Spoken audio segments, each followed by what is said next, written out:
The gray, imposing sky over Chicago mirrored the seriousness of the empire I had built, a company inherited from my father and expanded through my own grit. I was 34.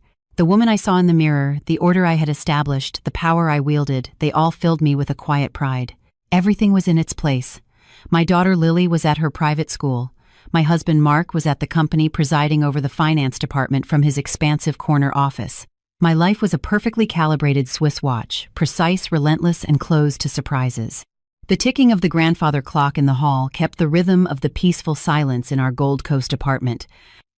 Our housekeeper was in the kitchen preparing dinner. I was about to return to my files when the doorbell chimed. An unexpected visitor at this hour was a discordant note in my flawless composition. A moment later, our housekeeper entered the living room, an uncharacteristically nervous expression on her face. "Mrs. Hayes," she said, hesitating. "There's an elderly woman at the door. She says her name is Helen. She looks very ill. She can barely stand. She says she won't leave without speaking to you." "What should I do?" I frowned. I never saw anyone without an appointment, but the worry in my housekeeper's voice piqued my curiosity. I placed the file on the coffee table and stood smoothing the silk robe I was wearing as I walked to the door. The woman standing in the hallway did not belong in my world. Her coat was old, its color faded, but it was the look on her face that stopped me. A face etched with deep lines, pale as chalk. The skin under her eyes was sunken, her lips tinged with blue. I could hear the rasp in her chest as she breathed. One hand was braced against the doorframe, supporting her weight. "Are you Evelyn Hayes?" she asked, her voice as weak and rustling as dry leaves skittering across pavement. "I am," I said, my tone distant. "How can I help you?" The woman tried to take a deep breath, but it was cut short by a hacking cough. "My name is Helen," she managed to say. "I don't have much time, child. Please let me in. There's a burden I must pass on to you, a truth I have to tell before I die." The phrase "before I die" and the sharp determination in her eyes gave me pause. This was no beggar. Her eyes held the heaviest weight a person could carry, regret and necessity. I stepped aside. "Please," I said, "come into the living room." Helen walked in with slow, painful steps. She perched on the edge of a velvet armchair as if she knew she didn't belong there. I offered her water, but she refused with a wave of her hand.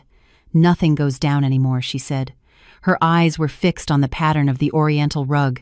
Her hands clutched the purse in her lap. Then she lifted her head and looked directly into my eyes. "I have a daughter," she began. "Her name is Brenda. She's 35. She has wasted her youth, her life waiting." I listened in silence, trying to understand what this had to do with me. But a nameless anxiety was growing inside me. "My daughter has been in love with a man for years," Helen said, her voice hardening slightly. "A married man. He always lied to her." "I don't love my wife," he said. "I'm going to get a divorce. I'm just waiting for things at work to settle down. For 9 years, Mrs. Hayes. 9 long years." "That's very sad," I said with cool politeness. "But why are you telling me this?" Helen leaned forward, her eyes welling up. "I'm sick, child. The doctors say I have days left. If I die, who will look after my grandchildren, their father, or my daughter who still believes his lies?" "Your grandchildren?" I asked, unable to stop my voice from trembling. "She has children with this man." "2 of them," Helen said, raising 2 fingers on her right hand like a witness in court. "A boy, Ben, he's 6, and a girl, Isla, she's 4. They hug their father's neck when he comes over. But when evening comes, that man goes back to his own house, to his own wife." My stomach clenched. I felt my hands turn to ice. Why was a stranger's life story making me so tense? Why was I finding it hard to breathe? "Helen," I said, trying to make my voice firm, "what does any of this have to do with me? Who is this man?" The old woman let out a long sigh. She opened her purse, her hand trembling as she searched for something inside. The pity in her eyes scared me more than anything. For a stranger to pity me shook the foundations of the power I had built. "That man," she said in a whisper. But in the empty living room, the whisper echoed like a scream. "That man is your husband, Mark." The world stopped. The ticking of the clock fell silent. The hum of the city outside my window disappeared. All that remained was a high-pitched ringing in my ears. "Lies," I said. The voice didn't even sound like my own. "Mark would never do that. We've been married for 10 years. We have a daughter. We run the company together." Helen shook her head. "I wish it were a lie," she said. "I wish I were just a senile old woman. But this is the truth. Mark has been with my daughter for 9 years. He was at the hospital when Ben was born. He was there when Isla took her first steps. The nights he says he's working late, the times he says he has an out-of-town conference, Those are the times he's at our house, eating at my table. Mark's late nights at the office, his sudden business trips out of Chicago, those hours when his phone was off during important meetings, they all started to click together in my mind like pieces of a monstrous puzzle. But no, it couldn't be. Mark, my reliable, calm Mark. My Mark. "Get out," I said, jumping to my feet, my legs trembling. "Get out of my house. You're slandering him." Helen struggled to her feet as well. She offered no defense. She simply reached into her pocket and pulled out a crumpled photograph. She placed it on the coffee table right in front of me. "Look," she said in a tired voice. "Just look. I've done my duty. Now I can die with a clear conscience. The rest is up to you." My eyes fell to the photograph on the table. I didn't want to look, but it was impossible not to. It was Mark. He was wearing the custom-made blue shirt I had given him for his birthday last year. He was sitting on the grass in a park. On his lap was a curly-haired little boy, and next to him a blonde woman, looking at him with adoration, holding a little girl. And Mark was smiling. He was smiling with a genuine, relaxed joy I had never seen at company galas or serious board meetings. He was smiling in a way he never smiled with me. The photograph settled in my gut with the cold, sharp reality of truth. As Helen walked slowly to the door, I was frozen to the spot. "Those children know their father," she said just before she left. "But their father is hiding them." When the door closed, I was utterly alone in my vast living room. The power I held, the prestige I trusted, my father's legacy, the company, it all suddenly lost its meaning. I sank to my knees. The face of my smiling husband in the picture stared back at me. 9 years, 2 children and I had lived inside this colossal lie for years without noticing a thing. The tears hadn't come yet. Shock was faster than pain. But the fortress of trust inside me had crumbled, leaving behind a profound darkness. What was I going to do now? Tear up this photo and go on with my life? Or would I demand an accounting for this betrayal? My trembling fingers picked up the photograph. I looked at Mark's smile, and in that moment something inside me changed forever. The photograph in my hand wasn't just a frozen moment in time. It was a bucket of ice water dumped over the 10 years of my labor, over the magnificent life I had built with my own 2 hands. I was sitting on the expensive hand-woven rug in the middle of the living room, the strength gone from my knees. My eyes flickered between the mark in the photo and the image in my mind of my flawless business partner. When my father handed me this company, there were whispers that a woman couldn't survive in the shark tank of Chicago real estate.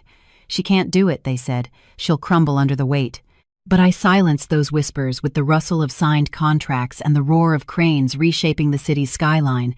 I left the house before sunrise, the click of my heels echoing in the corridors of City Hall. I hadn't just taken over a business. I had made it grow, leaving my signature on the city itself. Mark was the most solid, most secure corner of this picture. As the company's CFO, he held the keys to our treasury.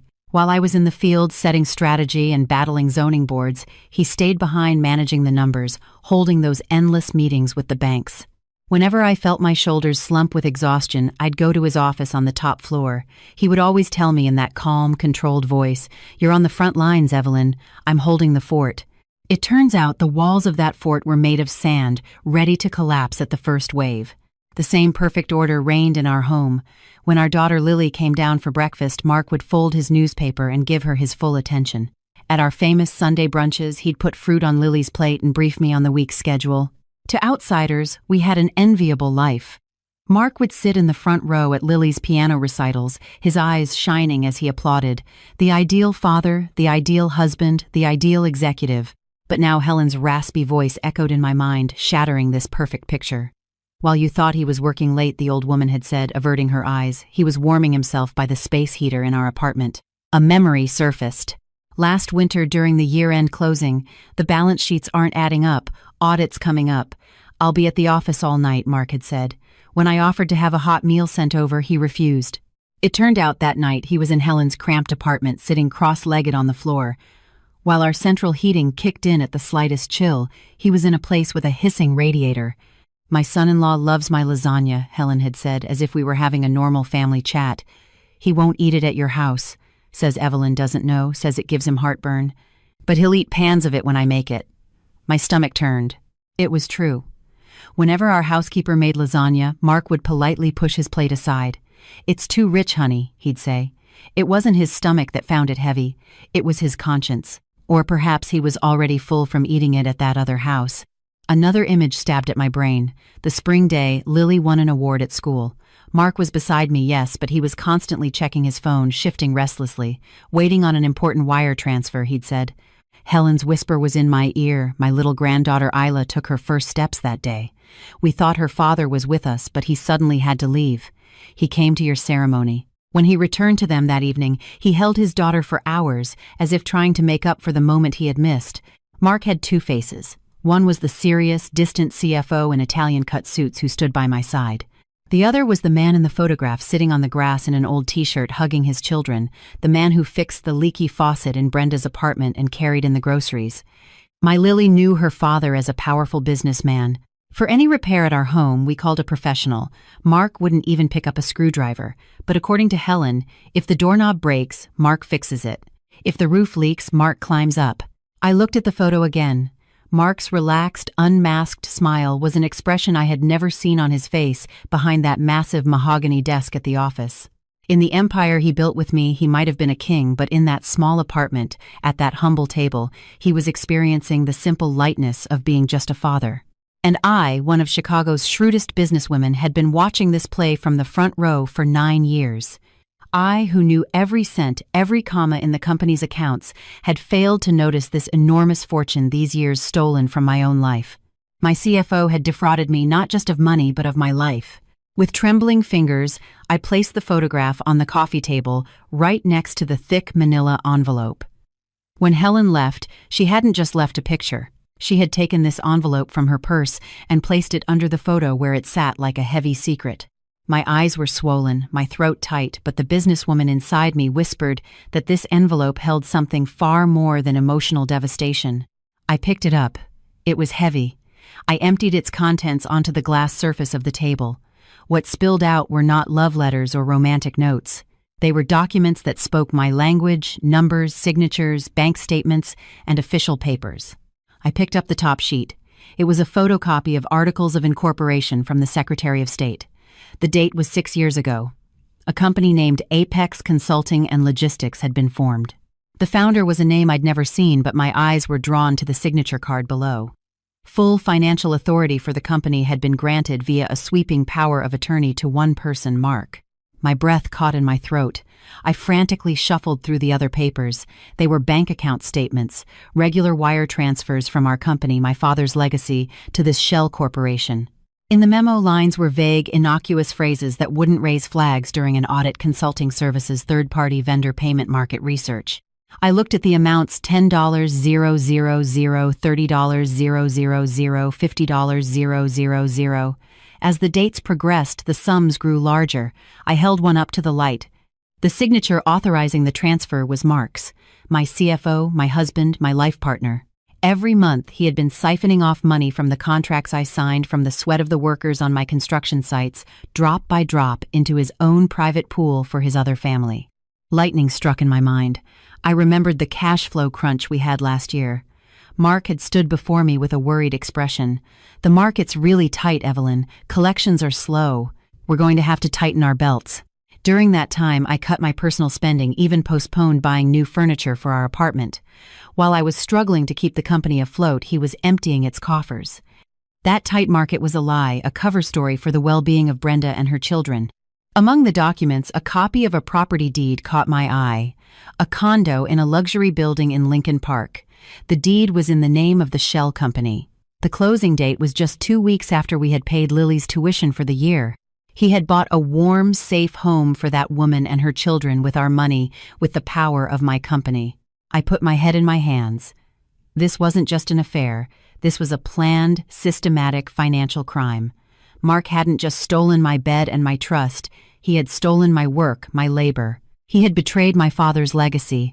In that instant, the heartbroken, crying woman inside me went silent. My tears stopped abruptly. As the last tear dried on the rug, I felt the blood in my veins run cold. The heavy stone on my chest lifted, replaced by a shield of ice. I stood up. I was no longer trembling. I gathered the scattered papers from the table with meticulous care, arranging the statements by date, placing the incorporation document on top. I put them all back in the manila envelope. This was no longer a marital crisis. This was a corporate matter. And I was my father's daughter. I had no right to be an emotional wreck. I was facing a professional con artist who had played me for a fool and embezzled from my company. And I would give him the answer he deserved, not by smashing plates in the kitchen, but in the language he understood with documents and strategy. I took the envelope and walked to my home office. I keyed in the code to the heavy steel safe. I opened the door and placed the envelope in the very back in a corner where no one, especially Mark, would ever find it. The metallic click as I closed the safe door was the sound of the beginning of the end for Mark. I looked at myself in the living room mirror. My face was pale, but the expression in my eyes had changed. There was no longer love or disappointment in that gaze. There was only sharp, unyielding resolve. When Mark came home that evening, he would find his clueless, trusting wife. He would continue to play his game, but from now on I was writing the script. Before the dawn broke, before the city's hazy grayness had lifted, I was at the office tower. My voice didn't tremble as I told the night guard I had an early international conference call. As the elevator ascended silently to the 40th floor, I looked at my reflection in the mirrored walls. The circles under my eyes were dark from lack of sleep, but the wounded woman was gone. In her place was a warrior sworn to protect her father's legacy. I closed the heavy door to my office and didn't turn on the overhead lights. Only the yellow glow of my desk lamp illuminated the room. I sat down at my computer. I typed in the master administrator password that even the head of IT didn't know, a password my father had taught me years ago just in case. The screen glowed with blue light. I could now see the system's X-ray. The papers Helen brought were just a thread. Now I would pull that thread and see how big the tangle was. I delved into the depths of the accounting software. In the search bar, I typed the letters Apex. The list that appeared on my screen took my breath away. Hundreds of transactions stretching back not just a few years but further. Consulting services, logistical support fees, market research advance, all hidden under perfectly corporate, unsuspicious headings. But when I clicked into the details, the truth was stark and undeniable. I opened one invoice. The date was July of last year. Those suffocating days when our cash flow was strangled, when I was scrambling to secure a line of credit to make payroll. That month, Mark had made a massive transfer to the Apex Consulting account. The memo line read, "Emergency fund transfer." What emergency? Probably Brenda's rent or the kids' summer camp fees. The hand holding the mouse trembled, but I didn't stop. I opened every single invoice, every single statement. I copied them all to an encrypted external hard drive. Mark thought he had erased the paper trail, but every step he took in the digital world left an indelible footprint. He had been siphoning money from the company's veins, and all the while he had smiled at me and said, "Be patient, Evelyn. We'll get through this." It turned out we weren't the ones who needed to get through it. He had already launched his own lifeboat. As 8 a.m. approached, I heard the sound of heels in the hallway. Assistants cleaning staff. I quickly closed the screen, slipped the hard drive into my purse, and opened a random project file. My door opened without a knock with that familiar self-assurance. It was Mark. "Morning, honey," he said cheerfully, holding 2 cups of coffee. The scent of his expensive cologne, which once brought me comfort, now made me nauseous. "You're in early. Figured I'd find you here when you weren't at home." He approached my desk and set a coffee in front of me. His navy suit was impeccable, his tie perfectly knotted. His face had the infuriating calm of a man with a clear conscience. "Good morning," I said, closing the file. He didn't even notice the icy tone in my voice. "Had some work to catch up on." Mark perched on the edge of my desk right next to the computer where I had just documented his theft. "You're working yourself too hard, Evelyn," he said in a caring tone, reaching out to touch my shoulder. The contact felt like a burn, but I didn't pull away. "Let me handle these details. The financials are my job. You just focus on the big picture." "Of course you'll handle it," I said, my eyes locked on his. "You're very good at making everything look right, Mark." He smiled, thinking it was a compliment. Just then, his phone vibrated in his pocket. He reached for it, and his expression shifted for a fraction of a second. The professional mask slipped, replaced by a softer, more private, slightly guilty look. "Sorry, honey, important supplier," he said, but he was lying. When he spoke to suppliers, his brow furrowed, and his voice became firm. Now his eyes were soft. He didn't leave the room. He walked toward the window, turning his back to me. He answered the phone. His voice was low, but every word was clear in the office's silence. "Okay," he whispered. "I know. It's hard. Just a little longer. Be patient. I'm arranging everything. I promise. It will be worth the wait." His back was to me, but from the slump of his shoulders, the placating softness in his tone, I could feel the desperation of the woman on the other end of the line. Brenda had probably called him, maybe about a problem with the kids, or to ask when he would finally be hers completely. And Mark was selling her hope again. "Just a little longer," he said. A little longer until what? Until he had completely bled me dry, until he had hollowed out the company and could escape to the new life he had built. "Everything is going according to plan," Mark said into the phone, his voice even lower. "Just a little more time." He hung up and turned back to me. I watched with a mixture of awe and disgust as he changed his expression in that single second, putting on the mask of the faithful husband and reliable partner. "Problem with a shipment," he said with a shrug. "But I handled it." "I'm sure you did," I said again. "Your plans always work out perfectly." Mark took a sip of his coffee. "Well, I'm heading to my office. Checks to sign," he said, walking to the door. I watched him leave, whistling. He thought everything was under his control. He was placating Brenda with patience and me with trust, but he didn't know that the hard drive in my purse was the point of no return, and the process of using that evidence was now in my hands. I placed the external hard drive on the desk in front of Arthur, nestled between stacks of files. We were in the quiet, insulated office of my father's most trusted CPA, a man whose hair had turned gray in this profession. The late afternoon sun filtering through the window illuminated dust motes in the air, but the atmosphere in the room was as heavy as lead. "I need you to look at this, Arthur," I said, maintaining the icy tone in my voice. "Just look and tell me I'm wrong, that I'm being paranoid." Arthur pushed his thick-rimmed glasses down his nose and plugged the drive into his computer. The silence was broken only by the clicking of keys and his occasional deep, troubled breaths. Minutes stretched into what felt like hours. I sat on the edge of my chair, hands clasped in my lap, not like a defendant awaiting a verdict, but like a judge preparing to deliver one. Finally, Arthur leaned back. His face was ashen. He took off his glasses, set them on the desk, and rubbed his face with a trembling hand. "Evelyn," he said, his voice cracking, "what I'm seeing here, this isn't just an irregularity, my dear.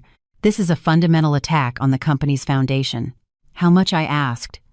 I needed to know the number to hear the price of his betrayal down to the last cent. "Far more than you can imagine," he said, turning back to the screen and pointing to a chart. "It's not just the cash transfers. It's tax evasion, fraudulent invoicing, embezzlement." Mark funneled nearly 30% of the company's liquid assets into this shell corporation. But there's worse. What could be worse? Arthur looked at me with pity in his eyes. "There are documents he forged with your signature, Evelyn, on some of the board resolutions, especially for high-risk debt instruments. It's your name." I checked the dates. On those days, you were either at an international trade show or on vacation with Lily. This man planned everything. He wasn't just lining his pockets. He was building an escape plan that would pin the crime on you, that would send you to prison. That sentence obliterated the last shred of mercy within me, that naive voice whispering, maybe there's an explanation. Mark hadn't just deceived me. He had been willing to throw Lily's mother, the guardian of his father's legacy, and my own freedom into the fire. He was ready to offer me up as a sacrificial lamb to secure the future of that woman, Brenda, and their children. I stood up. The trembling in my legs from that morning was gone, replaced by a cold fury that flowed through my veins, holding me ramrod straight. But it was a calm, unshakable resolve focused on the outcome. This wasn't about getting even. This was about the quiet, clean execution of justice. "What do we do?" Arthur asked, his worry palpable. "Do we go to the police?" "No," I said, my tone absolute. "If we go to the police now, Mark will turn this into a domestic dispute. My wife is having a jealous breakdown. She's making false accusations. He'll drag it out, destroy evidence, move the money offshore. We have to catch him off guard, defenseless." I took my phone from my purse and called the company's senior counsel, James Miller. "James," I said when he answered, my voice so flat and emotionless it sounded like I was discussing the weather. "There's an emergency. I'm at Arthur's office. I need you here immediately. And bring all the draft documents required to terminate a board member for gross misconduct and breach of fiduciary duty. Also, the paperwork to get a temporary restraining order on all company accounts." I brushed off James's confused questions with short answers and hung up. I walked to the window. Outside, Chicago's evening rush hour had begun. The red taillights felt like a warning of the end that was approaching for Mark. "What's your plan, Evelyn?" Arthur asked, the worry in his eyes giving way to respect. I turned back to the table and looked at the printouts of the criminal evidence. I picked up a red pen and drew a hard line through a line item with my forged signature. "The plan is this," I said, formulating each word like a chess move in my mind. "Mark will suspect nothing. I'm going to tell him we've landed a massive investment opportunity, a foreign partnership that will change the future of the company. I'll call for an extraordinary board meeting telling him the new stakeholders and their lawyers will be there. He will think this meeting is to grant him more power, maybe even to give him half the company. He will walk into that room like a king drunk on his own triumph." Arthur took a deep breath. And then I finished, narrowing my eyes. "When he walks through that door, he won't be met by his adoring wife. He'll be met by me, acting as prosecutor with all the evidence in hand. There won't be champagne on the table. There will be these documents and police reports. He will have nowhere to run. I will take his reputation, his money, the fake paradise he built, all of it in a single move. This isn't a divorce, Arthur. This is a corporate cleansing." As I left the office, I was no longer a woman in mourning. I was preparing to execute a decision, and there was no turning back. When Mark came home that night, I would smile at him, serve his dinner, and ask, "How was your day, honey?" While he lied to me, I would be counting down the days. His last day was coming, and as he fell into the pit he had dug for himself, I would simply watch. The heavy oak door of the boardroom was closed, but the tension inside seemed to seep through the walls. I sat at the head of the table in the leather chair my father had occupied for years. To my right was our corporate attorney, James Miller. To my left, our CPA, Arthur. Across from them sat the other two members of our board. No one spoke. The only sounds were the low hum of the ventilation and the pounding of my own heart in my ears. In the center of the table lay the thick black binder that held Mark's downfall. My hands were clenched under the table nails, digging into my palms, but my face was a mask devoid of any emotion. The woman inside me wanted to scream, to cry. The chairwoman on the outside was a statue of ice. The door opened. Mark walked in. He wore that familiar, infuriatingly confident smile. His walk had an "I've got this" air. He buttoned his jacket, glanced around, and took in the crowd, assuming this gathering was not a trap I had set, but an appreciation of his success. "Hello, everyone," he said cheerfully. "Didn't expect such a full house. Evelyn, where are the foreign investors you mentioned? Or is it a surprise?" He pulled out a chair and sat directly across from me, looking into my eyes like a child seeking approval. A strange burning pain shot through my chest at the thought of extinguishing the light in those eyes. "There are no investors, Mark," I said. My voice was so flat and cold that the temperature in the room seemed to drop. Mark's smile froze. "What do you mean? You said on the phone it was a huge opportunity." "The opportunity is over," I cut in. "This is a reckoning." I reached out and pushed the black binder forcefully across the table toward him.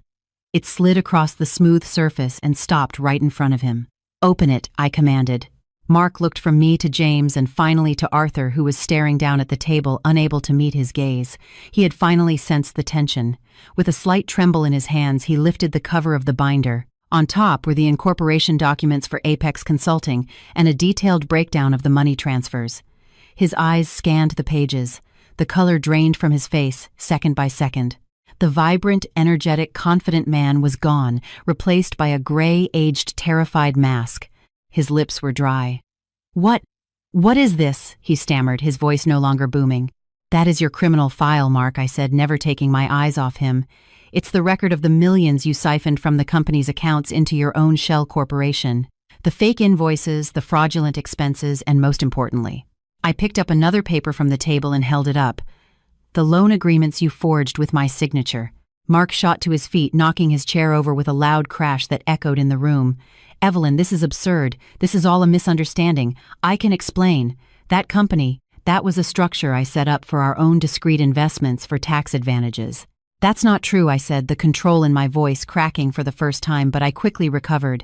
I leaned across the table. "That company is for your other family, Mark. For Brenda and for your children." Mark's jaw dropped.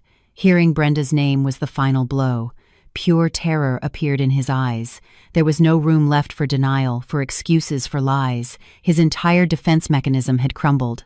You know," he whispered. "I know everything," I said. "The 9 years, the 2 children, the house you bought them with my money, the fake paradise you built with my work, with my father's legacy. I know it all." Mark gripped the table as if he couldn't stand on his own. He tried to take a step toward me. "Evelyn, listen to me. I swear I love you. She was just a mistake. I couldn't get out of it. The money. I was going to put it back. I swear I was going to pay back every penny." James, the attorney, intervened, his voice cutting through the air like a knife. "Mr. Hayes, as of this moment, all your signing authority with the company has been revoked. We have filed a criminal complaint with the district attorney's office against you for charges of aggravated fraud, forgery, and breach of fiduciary duty, and this is your notice of termination." James slid a paper in front of Mark. Mark didn't even look at it. His eyes were fixed on me, pleading. "Evelyn, don't," he begged. "Are you going to send me to prison? Are you going to send Lily's father to prison? How will you explain this to our daughter?" That sentence fueled the fire inside me. His attempt to use Lily was the final proof of his cowardice. "Lily's father was supposed to be the man who protected this company and his family," I said, swallowing the lump in my throat. "You are not that man. What you did is a crime, Mark, and now you will walk out that door you love so much. Security will escort you downstairs. You will not even be allowed to collect your personal belongings." Mark looked around. Arthur kept his head down. The other board members looked at him with disgust. There was no escape. His shoulders slumped. The proud CFO suddenly shrank, withered, and disappeared. "You can't do this," he said in a weak voice, but even he didn't believe it. "I already have," I said. Without another word, he turned and shuffled toward the door. Just as he was about to exit, he stopped and looked back at me one last time. Was there remorse in that look or the anger of being caught? I couldn't tell. When the door closed behind him, the silence returned. "Congratulations, Miss Hayes," James said quietly. "You did the right thing." I nodded. From the outside, I was a victorious, powerful businesswoman. I had saved my company and fired the traitor, but under the table where no one could see, my hands were still shaking violently. Somewhere inside me, the funeral for my husband of 10 years, for my youth, for my dreams, was taking place. Justice had been served, but it hurt far more than I had ever imagined. Just 2 hours after Mark was escorted from the building by security, red and blue lights flashed against the pavement in front of the skyscraper. From the window of my 40th floor office, I watched the crowd small as ants below. On the gray Chicago asphalt, the door of an unmarked police car opened. The man whose arm I once took to attend galas, the father of my child, was led to the vehicle by 2 plainclothes officers, his hands cuffed in front of him. He didn't look up. The proud, self-assured Mark was gone, replaced by a slumped shadow. The car door slammed shut, and they drove away silently without sirens. I looked at my reflection in the glass. I wasn't crying. My tear ducts felt dry. There was only a profound exhaustion and a strange sense of relief. Our lawyer James entered the room as dusk was settling. He had taken off his jacket and loosened his tie, the weariness of a long battle on his face. "The judge issued the arrest warrant, Miss Hayes," he said. "The evidence is overwhelming. He's been denied bail due to flight risk and the possibility of evidence tampering. He'll be transferred to Cook County Jail tonight." "Cook County," I repeated. Cold walls, iron bars. Mark was a man of fine dining and plush armchairs. I couldn't imagine him surviving even one night there, but I felt no pity. He had made that choice the day he forged my signature, the moment he set up that shell company. "We filed for a gag order, but Chicago is a small town in some ways," James continued. "The rumors are already starting to fly. Your phone is going to be ringing off the hook. The banks, the suppliers, everyone's going to panic." He was right. The Chicago business world was merciless. The moment they saw someone stumble, they circled like sharks. My phone on the desk was vibrating incessantly. I picked it up and turned it off. "No panic, James," I said. "The ship isn't sinking. We've just thrown the dead weight overboard. By tomorrow morning, everyone will understand that." The next morning, I gathered all the employees in the main conference hall. There were whispers, anxious glances, huddles in corners. When I walked in, they all fell silent. I was wearing a simple black power suit. My makeup was minimal, but I stood taller than ever. I walked up to the podium. "Everyone," I began, my voice clear and strong, echoing through the hall. "Some of what you have heard is true. A serious breach of trust and a financial crime were discovered within our company. The person who committed this crime was unfortunately our former CFO, Mr. Mark Hayes. We have parted ways with him and the legal process has begun." A murmur went through the crowd, but I raised a hand to silence them. I scanned their faces. A young woman in accounting had tears in her eyes. The veteran mailroom clerk was wringing his hands anxiously. I had to give them confidence. However, I continued raising my voice. "This company does not depend on individuals. This company stands on the vision of my father, my hard work, and your sweat. A hole was torn in our finances, yes, but we have patched that hole. We are not abandoning ship. Your paychecks will be deposited on time." Our projects will not be delayed. I will not allow anyone's livelihood to be threatened. Are you with me?" There was a brief, tense silence. Then, from the very back, a faint clap. Then another and another. The applause was a vote of confidence. In that moment, I felt that in their eyes, I was no longer the cheated, victimized wife, but the boss who was managing a crisis. From that day on, my life changed completely.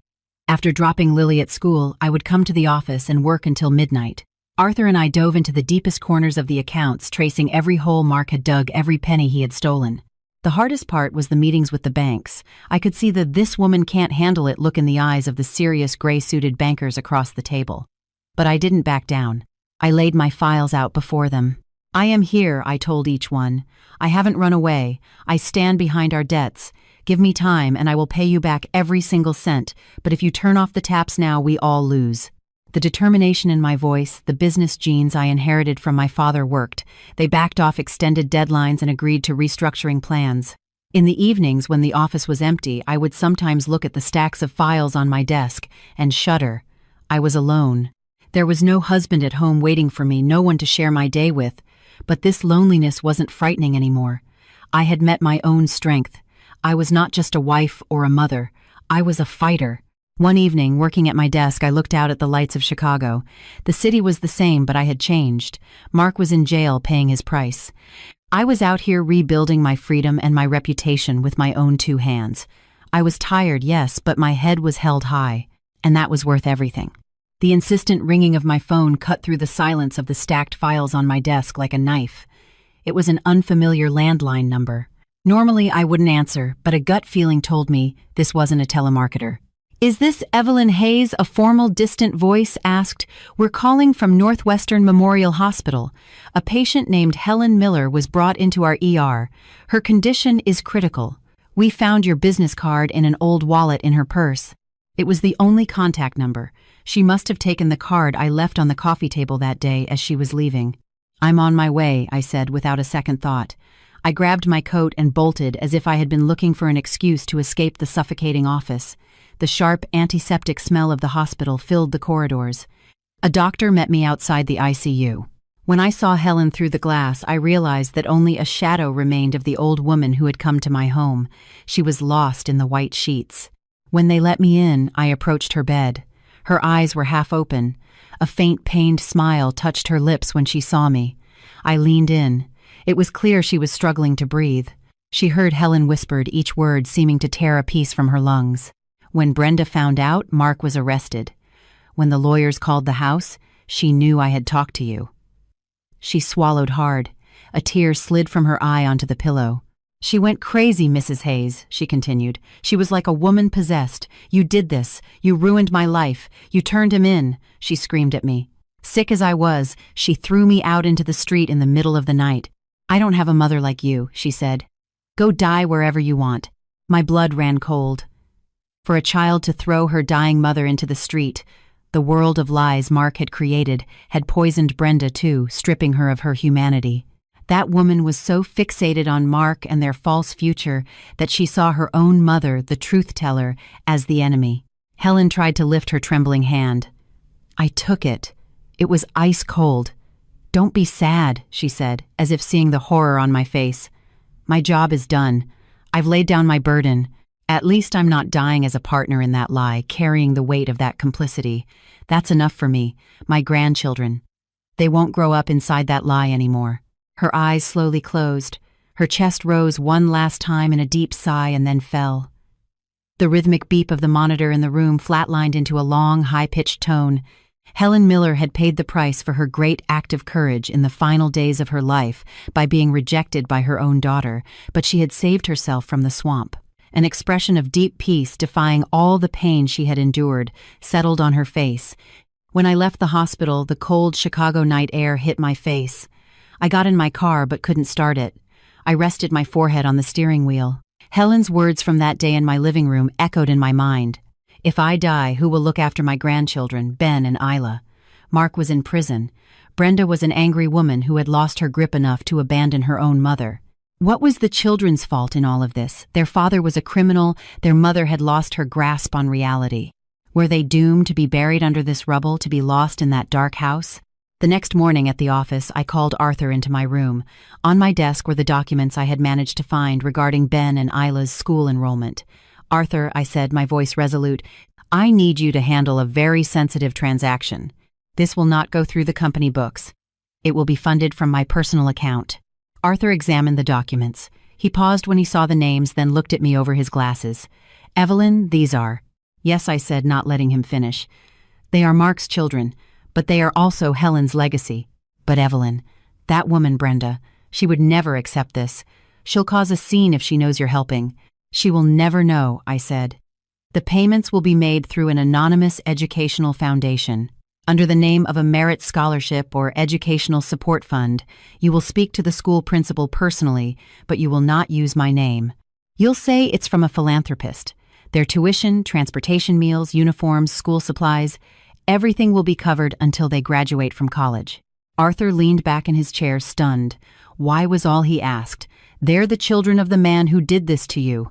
I stood up and looked out the window at the city. "Because justice isn't just about punishing the guilty, Arthur. It's also about protecting the innocent they leave behind. Those children will already grow up knowing their father is a thief and their mother is blind. They shouldn't have to fight poverty and ignorance as well.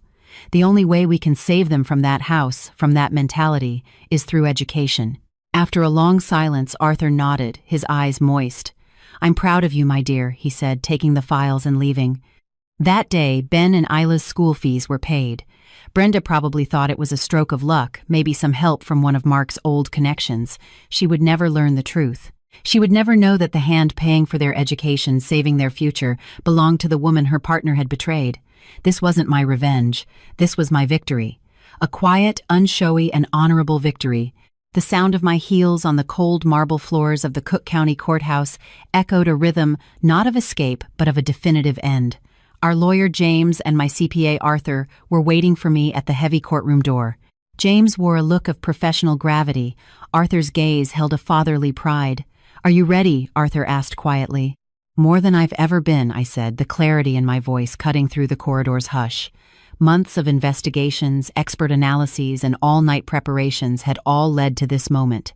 When we entered the courtroom, Mark was sitting at the defendant's table between two bailiffs. It was the first time I had seen him since the night of his arrest. The confident man in the impeccable Italian suits who could solve any problem was gone. The jacket he wore seemed too big for his shoulders. His face was gray, the white in his hair more pronounced. He looked up when he saw me. A flicker of hope, perhaps a search for mercy, crossed his eyes. But he was met only with a will of steel in my gaze. The judge reviewed the file one last time. The thick binders on his bench were the bricks of the empire of lies Mark had built. The Apex Shell Company, the fraudulent invoices, the documents forged with my signature, the millions transferred to offshore accounts, it was all there. The forensics report had confirmed unequivocally that the signatures were forgeries. There wasn't a single line of wiggle room left for him to deny or hide. "Defendant Mark Hayes," the judge said, his voice echoing in the chamber. "Do you have a final statement?" Mark stood up, his hands clasped in front of him. I could see his knees shaking from where I sat. "I am," he began, his voice cracking. He cleared his throat.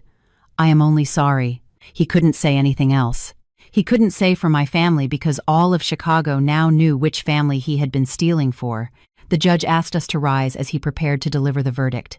In that moment, time seemed to stand still. My heart was pounding against my ribs, but I did not compromise my posture.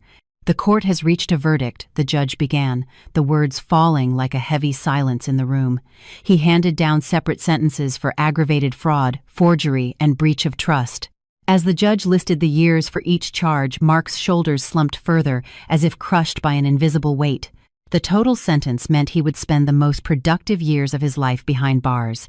He was also ordered to pay full restitution to the company for all damages with interest. As the bailiffs took his arms, he turned to look at me one last time. There was no longer a plea in his eyes, only absolute defeat. He was paying the price for underestimating me, for seeing a woman only as a wife, while ignoring her identity as a business partner, her intelligence. I didn't watch as he was led out the door. I turned to the judge, bowed my head slightly in a gesture of respect. It was a salute, not to vengeance but to justice. When we left the courthouse, Chicago's famous biting wind was there to meet us. But the cold felt good, washing away the tension from my face. A few business reporters were waiting. The story had broken, but they didn't get the crying, victimized wife headline they were hoping for. Instead, they faced a powerful CEO who had personally handed the man who robbed her company over to justice, managed the crisis, and kept her ship from sinking. James came to my side, smiling as he packed his briefcase. "Congratulations, Miss Hayes," he said. "It was an incredibly difficult process, but you handled it perfectly. As of this morning, the company's stock is on the rise. The market has renewed its confidence in response to your transparency and decisiveness. Everyone is talking about your leadership." "The cleanup is done, James," I said, taking a deep breath. "We've cleaned house." Arthur opened my car door. "What now, my dear? You'll want to rest for a bit, perhaps." I put on my sunglasses and looked toward the horizon of skyscrapers. "No rest, Arthur," I said. "I'm going back to work. I have contracts to sign, a company to grow, and a daughter to raise." As the car pulled away, I watched the courthouse recede in the rearview mirror.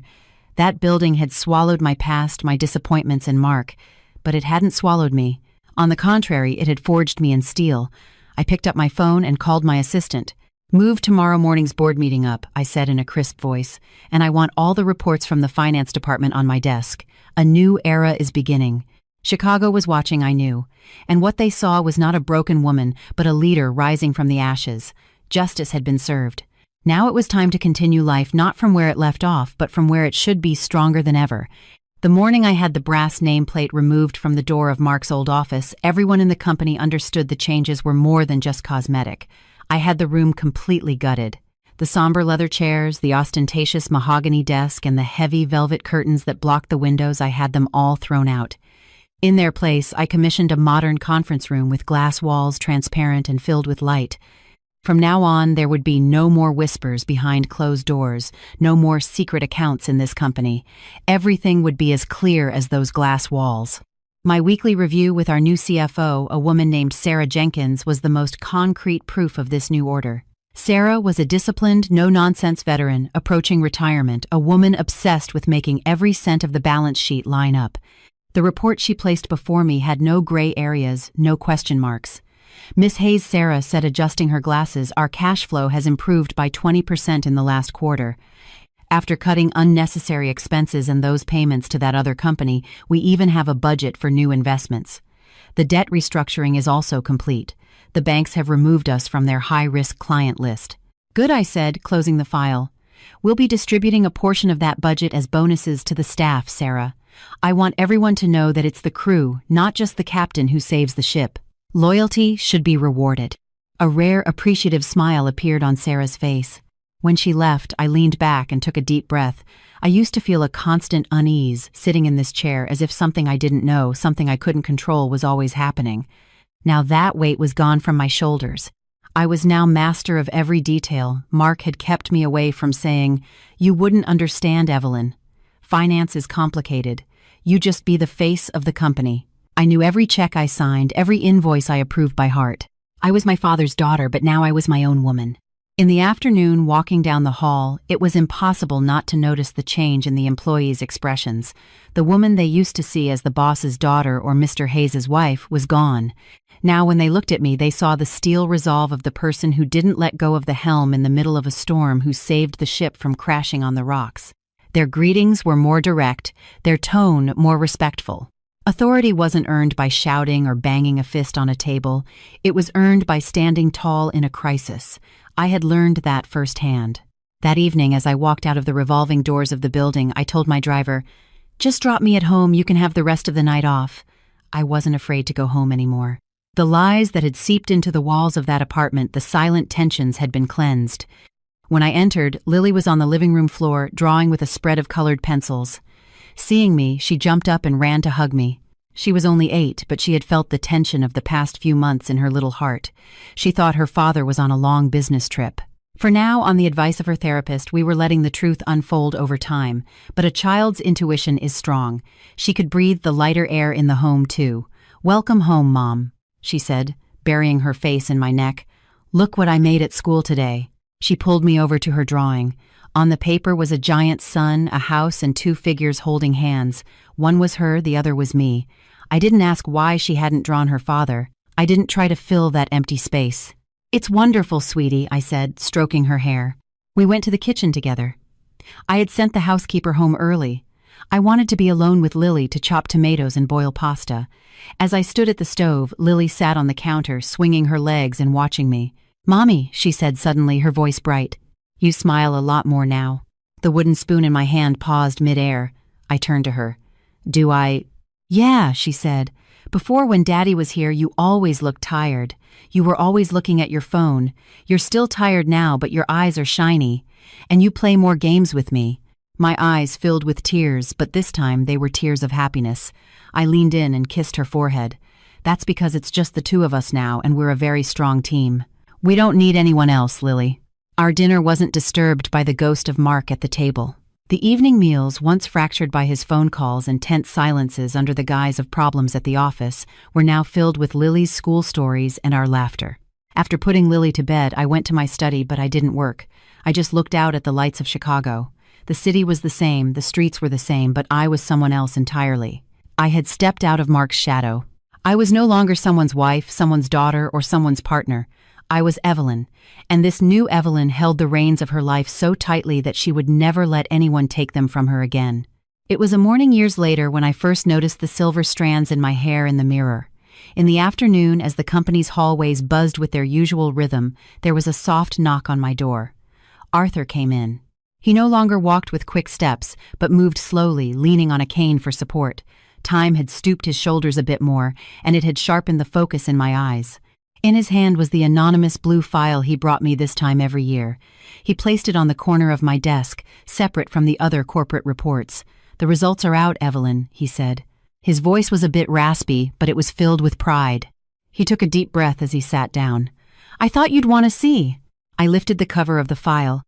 On top was the portrait of a young man. Ben was no longer a child. His features had settled.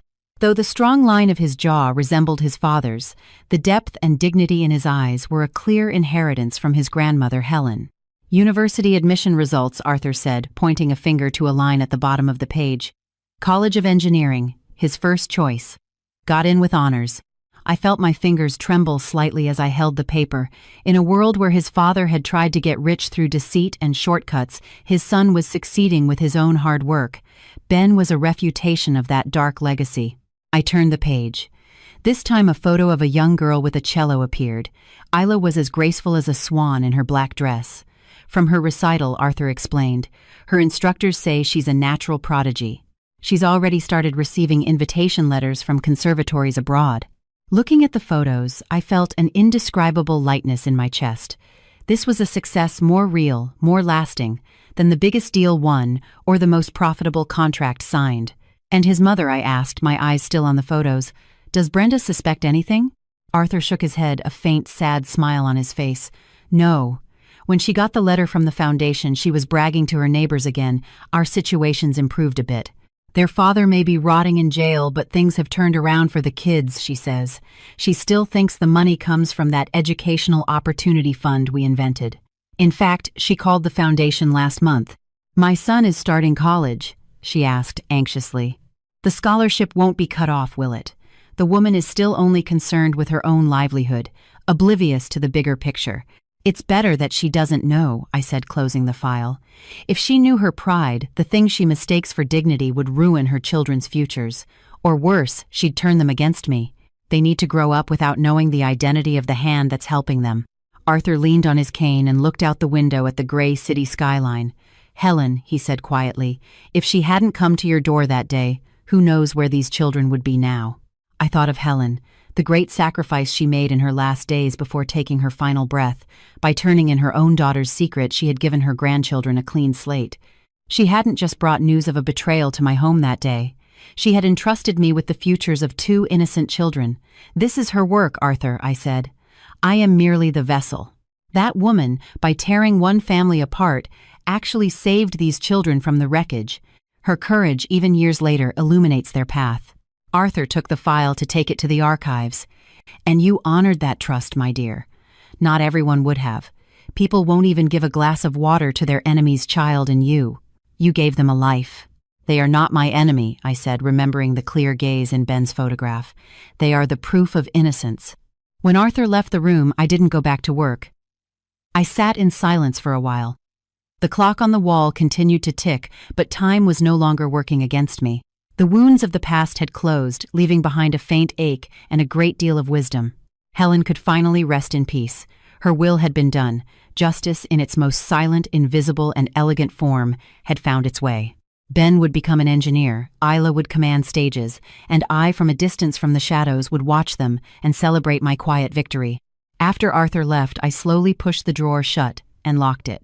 The metallic click closed not just the blue file, but the final accounting in my own conscience. I squeezed the key in my palm, the cold of the metal seeping into my skin. I walked to the window. The Chicago sun was setting, leaving a tired reddish reflection on the glass of the skyscrapers. Years had passed. In this city, people loved to talk, especially about women like me who held power. Some saw what I did to Mark as a merciless act of revenge. Others, without knowing about my secret support for the children, accused me of being hard-hearted. And some perhaps quietly wondered, did she ever forgive him? Forgive, no. Forgiveness requires forgetting, requires pretending what happened didn't happen. I haven't forgotten. I never forgot Mark stealing my life's work, the world of lies he built while looking me in the eye. But I didn't take revenge either. It wasn't I who sent him to prison. It was his own ambition, his insatiable greed, and his crimes. I simply held the scales of justice, and on the other side of those scales were Ben and Isla. The secret hand I extended to those children was not an act of charity or an atonement for the past. It was simply equity. The sins of the father should not be visited upon the children. If I had abandoned them to those circumstances, to that poverty and their mother's bitterness, what would have been the difference between me and Mark? He had made his children a part of a lie. I, on the other hand, made it possible for them to become individuals standing on their own 2 feet in the light of truth. And in doing so, I learned that the greatest virtue is silence. Goodness is not done with a shout. The door opened. Lily walked in. She was no longer a little girl, but a young woman preparing for her college graduation, her gaze as determined as mine. Her purse was in her hand, the day's fatigue on her face, but that unextinguishable light was in her eyes. "Mom," she said with a smile, "are we leaving? Don't want to be late for our dinner reservation." I looked at her. In Mark's absence, she hadn't been diminished. On the contrary, she had become more whole. She knew about her father's mistakes, but she hadn't been poisoned by that knowledge because I had taught her honesty and resilience. "I'm coming, honey," I said. I reached to turn off the lamp on my desk, but my hand paused for a moment in midair. My mind went back one last time to that day, to the afternoon my doorbell rang. Helen in her old faded coat with her trembling hands and the rasping breath from her lungs. She was the sole architect of this story, of this company, of Ben's engineering career, of Isla's cello, and of the peace I felt right. Now. I had protected my father's legacy perhaps, but that woman had saved a future she never had. By risking her own daughter's hatred, by spending her last breath on a confession, she had changed all of our lives. You can run an empire, you can sign multi-million-dollar contracts, but true power is the quiet courage of a mother with nothing left to lose doing what is right. If she had not knocked on that door that day, none of us would be here now. I put my arm around Lily's shoulder. "Let's go," I said. As we left the office, I glanced back one last time. The lights went out, the doors were locked. What remained was neither anger nor regret, just the deep, quiet peace of having done what had to be done. Perhaps in your life, too, a difficult truth has knocked on your door, or there is a heavy burden you must carry. Perhaps you are in the middle of a storm. But remember, the greatest changes begin not with noise, but with quiet determination. And sometimes to change the world, you don't need armies. All you need is the brave heart of a mother.